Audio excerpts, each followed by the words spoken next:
Estudiantes de séptimo, buen día. Bienvenidos a otra clase de Cátedra de la Paz.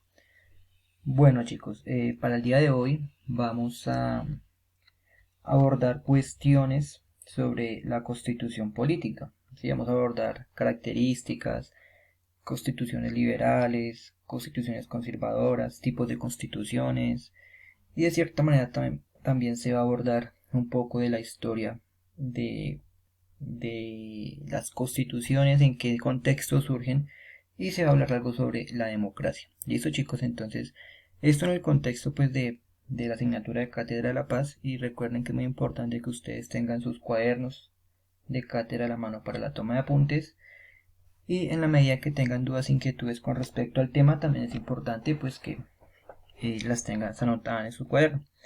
Bueno chicos, entonces vamos a ver que eh, la última clase abordamos aspectos relacionados a la Carta Magna, ¿sí? Especialmente abordamos la historia de lo que sucedió con el rey Juan en 1215 en Inglaterra, ¿sí? Especialmente vamos a ver que pues abordamos la historia de que lamentablemente a los abusos y violaciones de las reglas antiguas del gobierno inglés, el rey Juan pues tuvo que ser fue obligado de cierta manera a firmar un documento en el cual pues establecía ciertos derechos, que se llamó la Carta Magna y que después en la modernidad pues tomó una gran importancia. Entonces vamos a ver que siempre se tomaban puntos de libertad, ¿sí? Se permitió de cierta manera moderar el poder monárquico y de cierta manera implementó un equilibrio político en la medida en que limitaba la soberanía, especialmente implementar esa moderación del poder y evitar los abusos a los súbditos. Entonces, la Carta Magna, ¿sí? Acordamos que la Carta Magna es el título otorgado a un documento que representa deberes y derechos. Especialmente vamos a ver que asociamos la Carta Magna con la Constitución Política, en la medida en que la Constitución Política es un documento que contiene las normas que establecen las relaciones entre el Estado, entre él mismo y entre los demás. ¿Qué quiere decir esto? Que de cierta manera en la Constitución Política vamos a encontrar deberes, normas, leyes, o principios, derechos, ¿sí? Que van a condicionar las relaciones de los seres humanos que viven en un territorio determinado y que de cierta manera esta constitución política pues ejerce soberanía sobre este territorio. ¿Listo? Entonces, esto como para hacer un pequeño recorderis que se trabajó en la clase anterior. Bueno chicos, entonces de cierta manera pues ya trabajamos qué es una constitución, ¿sí? Entonces, que es un documento que contiene las normas fundamentales y que condicionan, mejor guían las relaciones de poder del Estado y las relaciones con los ciudadanos. Entonces, vamos a ver que de cierta manera al hablar de constitución también se tiene que hablar de democracia.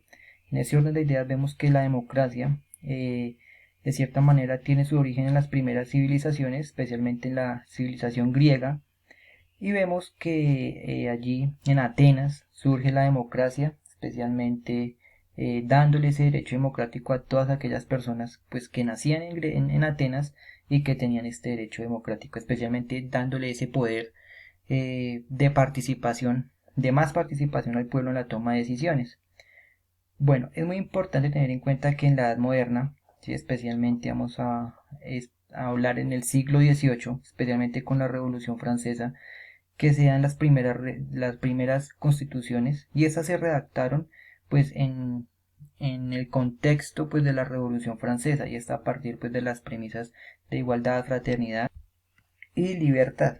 Bueno, entonces vamos a ver que de cierta manera este siglo XVIII, también denominado como el siglo de las luces, pues fue un siglo que de cierta manera es muy importante en la medida en que se dan muchos aspectos de avance, especialmente para la historia de la humanidad.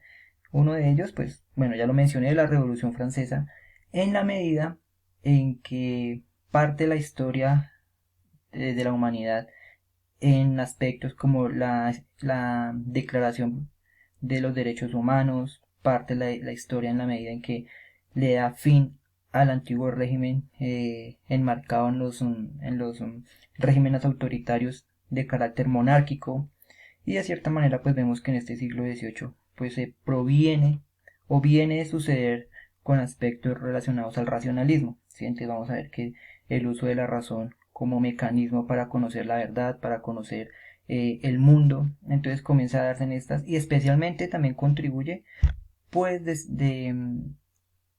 a hacer esas críticas al poder monárquico que se hacía en la época. Entonces vamos a ver que Francia fue donde de cierta manera tomó como más poder estas ideas, ¿sí? Especialmente se expandieron por toda Europa, pero estas ideas de que de revolución que se experimentaron pues en la Revolución Francesa. Entonces, de cierta manera, chicos, evidenciamos que las constituciones se convirtieron o surgieron mejor en la oposición del llamado antiguo régimen, ¿sí? De las monarquías. Entonces vamos a ver que esas monarquías pues se refieren en la concentración de los poderes en una sola persona, quien es el rey, ¿sí? ¿Cuáles poderes? Entonces vamos a ver que es la concentración de los poderes políticos, económicos, religiosos, militares, y se concentran en una sola persona, ¿sí? De ahí las monarquías absolutistas. Entonces vemos que de cierta manera se pueden trabajar, por ejemplo, constituciones que son de carácter liberales y carácter conservadores. Entonces vemos que, por ejemplo, las constituciones liberales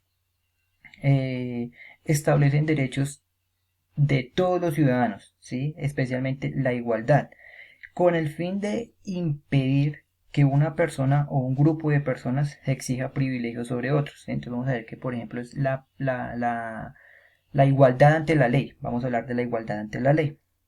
Y como ya lo dije, de cierta manera, pues son redactadas por algunos representantes del pueblo, ¿sí? Que se organizan en un congreso, donde se reúnen un grupo de representantes que son elegidos y que de cierta manera pues, se reúnen con el fin de debatir aspectos de los intereses particulares de la población. Entonces, en cuanto a la constitución liberal, vamos a ver que surge o se enmarca especialmente en la libertad individual, ¿sí? Entre todas las cosas. De cierta manera, exige una organización en contra de la monarquía, ¿sí? Por eso vamos a hablar de una república, vamos a hablar de una democracia, en la medida en que la democracia, como ya lo mencioné, podemos definirla como un sistema de político, como una forma de organización en la cual la toma de decisiones pues es ejercida por el pueblo, ¿sí? Que de cierta manera hay una democracia representativa que es a través de que los representantes expresan la voluntad del pueblo y obviamente estos representantes son elegidos periódicamente. O la participativa, que de cierta manera lo que busca es darle una participación más directa al de los ciudadanos en la toma de decisiones. Entonces, de cierta manera vamos a ver que esas constituciones políticas determinan que el Estado es laico. ¿Sí? Vamos a referirnos especialmente en el artículo 19 de nuestra Constitución, la cual dice que el artículo dice que toda persona tiene derecho a profesar libremente su religión y a difundirla. Especialmente vamos a ver que del mismo hecho que nos relacionamos por instinto, somos unos seres, unas personas que nos tenemos que relacionar por naturaleza, pues evidenciamos en esa relación que hay muchas diferencias, ¿sí? Somos reconociendo al otro, a la otra persona, también reconocemos que hay diferencias. ¿Cuáles diferencias económicas, políticas? Y pues en este caso las diferencias religiosas, especialmente no todos tenemos que creer en lo mismo y de la misma manera. ¿Sí? La experiencia que cada uno tiene con la religión es de manera distinta. ¿Sí? Entonces vamos a ver que de cierta manera Colombia es un estado laico en la medida que permite la libertad de cultos, ¿sí? Especialmente eliminando los derechos privativos. Otra característica de las constituciones liberales es que de cierta manera exigen la nacionalización de los bienes eclesiásticos. ¿Qué quiere decir esto? Que todas las propiedades de la iglesia pasan a ser de la nación, ¿sí? Y de cierta manera vemos que en las constituciones liberales pues este contexto tiene una manera en que no hay una autonomía del gobierno por parte de la iglesia, sino que todo está unido bajo la constitución. También vemos que hay un gobierno civil y republicano. ¿Qué quiere decir esto?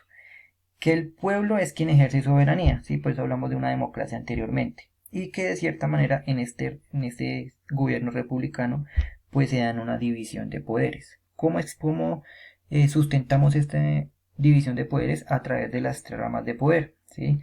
Las, la rama ejecutiva, la rama judicial y la rama legislativa. Entonces, de cierta manera vemos que una se encarga de hacer las leyes, otra se encarga de aplicarlas y otra se encarga de ser un ente de vigilancia. Eso en cuanto a las constituciones liberales. Ahora, en cuanto a las constituciones conservadoras, vemos que especialmente se enfocan en mantener las tradiciones de la sociedad, especialmente los comportamientos basados en los valores y en la religión. Proponen cambios en la manera en que no vuelven a un atraso, sino que quieren es proseguir, ¿sí? Hablan de una visión del progreso. ¿Cómo se ve esto? Se ve a través de primero que todo, imponen una función oficial de la religión. Especialmente hay una religión oficial en el Estado. Entonces vemos que, por ejemplo, podría ser el cristianismo o la católica, eso depende del momento. Recordemos que las sociedades son dinámicas. ¿Qué quiere decir que son dinámicas? Que las necesidades y las características de la población con el pasar del tiempo van transformándose, van cambiando. De cierta manera vemos un sostenimiento de la autonomía de la Iglesia, en la medida en que desde las constituciones conservadoras pues se tiene en cuenta que la religión es un elemento social y es una de las elementos que cumple funciones humanas vitales, especialmente para mantener un equilibrio en la sociedad. De una u otra manera, las constituciones conservadoras promueven una instauración de una monarquía parlamentaria, pero no una monarquía eh, como las que mencioné anteriormente, absolutista, en la que el rey tiene el poder y solamente él tiene la facultad de cambiar, hacer las leyes. No, esta monarquía parlamentaria vamos a ver que de cierta manera está mediada por un parlamento, ¿sí? Un grupo de personas que de cierta manera pues limitan las funciones del poder en el rey, ¿sí? Entonces el poder no tiene el poder absoluto, pero de cierta manera está limitado. Entonces vamos a ver que se da la distribución de ciertos poderes, ¿sí? No se concentran ni en un solo partido político, no se concentran ni en un solo sector de la población, sino que de cierta manera tiende a distribuirse. Entonces vamos a ver que de cierta manera, a pesar de que hablamos de constituciones conservadoras y constituciones liberales, pues ambas llegan a un punto medio. O sea, no se cumple ni muy liberal ni es muy conservadora. Pero sí vemos otro tipo de constituciones como son las constituciones otorgadas, ¿sí? Que a pesar de que las constituciones surgen en contra de la monarquía, algunas de esas constituciones pues fueron redactadas por monarcas, por reyes. ¿Con qué fin? Especialmente pues como una forma de los reyes para continuar en el poder, ¿sí? Más bien es como una excusa para poder continuar gobernando. En cuanto a las constituciones pactadas, evidenciamos que de cierta manera estas constituciones tienen las características que surgen del debate y que son acordadas por representantes de los diferentes sectores de la sociedad, ¿sí? No son de un carácter impuesto, que son las últimas que vamos a ver, que son debatidas en el Parlamento y que de cierta manera se establecen por el poder político, ¿sí? Y que no se debaten, sino que de cierta manera se establecen y que todos los demás sectores sociales deben cumplirlas. Entonces, chicos, en eso se enmarcaba pues el tema para el día de hoy, ¿sí? Entonces espero, chicos, les haya gustado el tema. Hablamos en una próxima ocasión. Que estén bien, chicos. Buen día.